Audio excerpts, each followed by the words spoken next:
Hi there, thank you for joining us. We are live at the Winnipeg Free Press News Cafe in the heart of the Exchange District. Every weekday during the Winnipeg Fringe Festival, we will be welcoming a different performer into the cafe to have a little chat and show us a bit of their performance. That will be at 9:30 a.m. every day, so you can catch us online, or you're welcome to come into the cafe at 237 McDermott, have a coffee or some breakfast, and see a live show first thing in the morning. Today we have our performer with us, Colin Godbout, and he has a show called The Last Gig of Lenny Breau. So thank you so much for being here today. Thank you for inviting me, Tanya. Tanya, yes. So tell me about your show. It's called The Last Gig of Lenny Breau, as you said, and really it's a product of actually several years of gestation, and I performed it first 4 years ago at the Fringe in Victoria and Vancouver. That was my first Fringe show ever, and really I put the show together as a play, and I didn't know where in the world to stage it, and I thought, the Fringe Festival, why not try that? So that was really my introduction to the Fringe. And when I started writing it, I just got the vision, this needs to be made into a play. I saw a story, and it started with a cast of 8 characters in the settings of Nashville and LA and somewhere in Canada. Eventually I whittled it down to fewer and fewer characters, and finally down to 2. I had a percussionist join me in Victoria and Vancouver 4 years ago, and then I whittled it down to 1 character, and I kind of had left it, and I did a show called Trans-Canada 69 that used some of the Lenny Breau material, and then I moved on to a lot of other shows. And actually the reason I'm doing it across Canada this summer is because of my experience in Winnipeg last summer. I got a review in CBC with Al Ray saying, well, this Route 66 show is way less interesting than Colin's Lenny Breau show. And then I asked the audience almost every night when I did my Route 66, how many of you know Lenny Breau? I thought maybe it would be like a small fraction, and it was a large fraction. And I talked to Bob Wiseman on the circuit in Calgary, and I was actually angry about what I felt as the Winnipeg response. Oh, they want my Breau show. Forget it. It's too painful for me. I don't want to go back there. There's deep stuff in there. And so I committed to doing it on the circuit. I took a full-page ad in the guide before the last 3 months of getting ready to do the show again. And in those 3 months, I delved in again and uncovered a dimension of Lenny Breau's vision that I think nobody has articulated before. Well, Lenny Breau was a real person. He actually did live in Winnipeg for some time. So can you tell us a bit about him and his story? Well, specifically what I uncovered is that he saw himself as a musical painter, and by painting different colors, and he was sort of obsessed with this idea of painting colors with chords. It was a very multicultural vision because he was actually painting people and ethnicities, and it was his way of bringing the world together and finding harmony through his music that is not often manifest in the world. So that's part of the beautiful vision that I felt I uncovered. And now that I'm coming to do this show in Winnipeg, it is a bit intimidating. I mean, this is staunch Lenny territory. And honestly, I feel I've paid my dues. I feel I have the right to do this show, so I'm not intimidated. And I was wondering, yesterday before my first show, is Winnipeg going to give me the cold shoulder? Because so far I've had a very nice response in Ottawa. Last week in Regina I did Trans-Canada, but I had people talking to me about Breau. And so my relief came after last night's first performance. I had quite a full crowd. They were very appreciative. And Lenny had a phrase, he would use, I played my ass off. He said that when he played with Tal Farlow. He wasn't being arrogant. He was just saying, hey, I really gave those people what they wanted. Last night I felt I played my ass off. Afterwards, I found out there were 5 reviewers there, and I'm glad because it was a good show. And the show is my baby. It was a birth. It's not coming out of arrogance or ego. It's a birth, and an artist wants to share their work with people, and that's why I'm here. And I'm delighted that Winnipeggers are coming out. So your show is considered musical theater. Is that what it is, musical theater, or more of a musical, or how? I'm uncomfortable with genres, just like Breau was. A CBC reviewer asked Breau in the late 60s, what do you call your music, Lenny?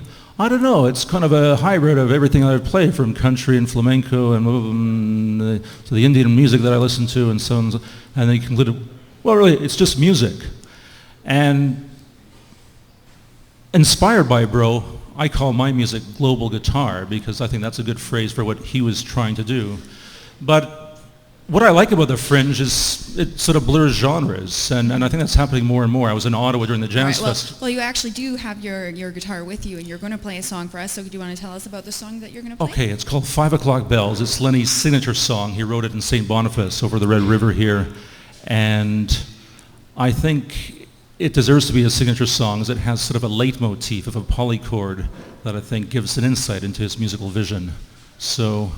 Great. Well, less talking, we'll try some playing. We're going to get set up. It's just going to take a minute, and then we're going to hear some of music that you will find in the last gig of Lenny Breau. So thanks so much, Tanya. Thanks.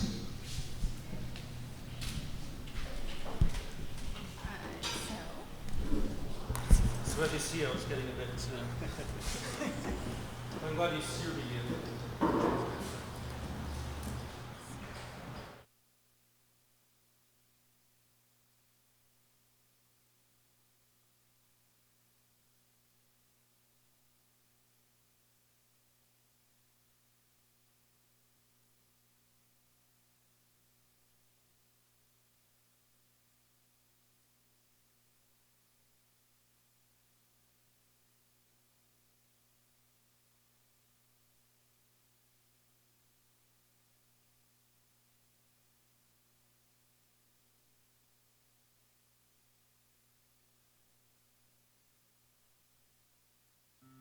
In fact, what he plays is a B-flat bass note, and part of his aesthetic, he said he likes to mix things. So in here, he's mixing a C chord with a B-flat bass, sort of a polychord. And he also liked to play sounds that you could see with your eyes closed. And I think he saw in the B-flat himself. B for bro, flat broke, unfortunately, most of the time. And I think he may have seen in the C major triad of the sound of the bells that he heard that morning when he wrote his song, 3 father figures in his life. The faith of his father, maybe in the keynote. His father, Lone Pine himself, in the dominant note G. A domineering band leader who recognized 2 kinds of music, country and western. And he expected Lenny to be his little sidekick, Lone Pine Jr., but I guess Lenny let him down in the 60s when he got into jazz and flamenco, Indian and classical music, a whole palette of sounds, urbane and east, of Lone Pine's country and western.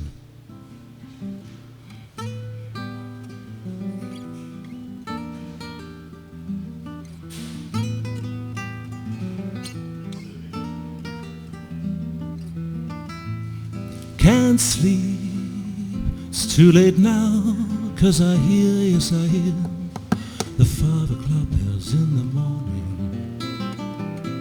I hear the 5 o'clock bells in the morning. If I could but see the 5 o'clock bells in the morning.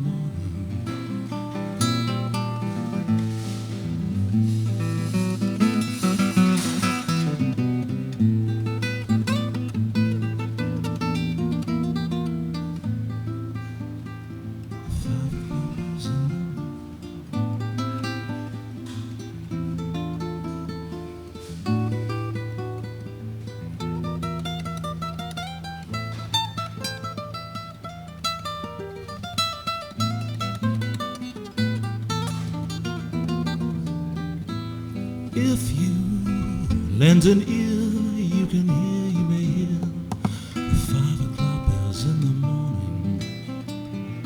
You hear that?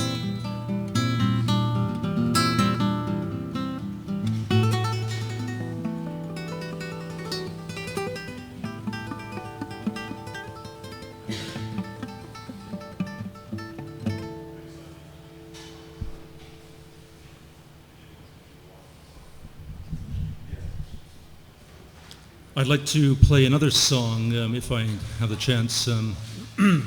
This is my arrangement of Don McLean's Vincent, dedicated to Vincent van Gogh. And Don McLean wrote this song because he felt he understood Van Gogh's art in a new way after researching him. And In the same way, when I finished this musical recently about Lenny Breau, I felt I understood his music in a new way. He was a painter of sounds, and he was painting humanity into unity. And so I feel that this song has some connection in a way to Lenny, because he was inspired by Impressionists. And I guess, Van Gogh was a post-Impressionist. But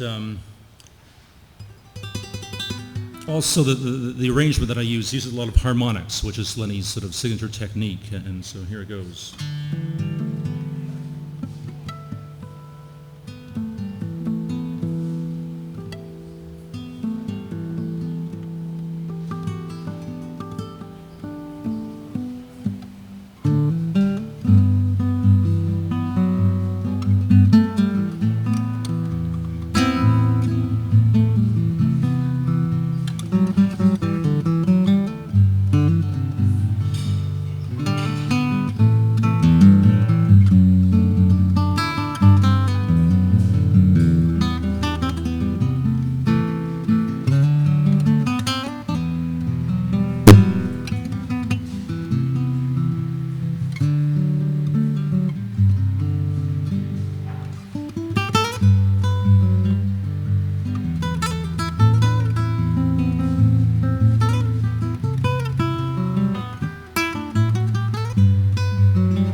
Vincent, Lenny. Some sort of analogy, yeah. Thanks. Are we done? Just a moment. Okay. All right, well, thank you so much for coming in, Colin Godbout. You can catch his show, The Last Gig of Lenny Breau, at MTC Up the Alley. Is that right? Today at 4:45, I believe. All right. Well, thank you so much for coming in. For having me. Oh, thank you for coming in. And you can catch us daily at 9:30 a.m. As the Fringe continues during the week here live from the Winnipeg Free Press News Cafe. I'm Tanya Cohet.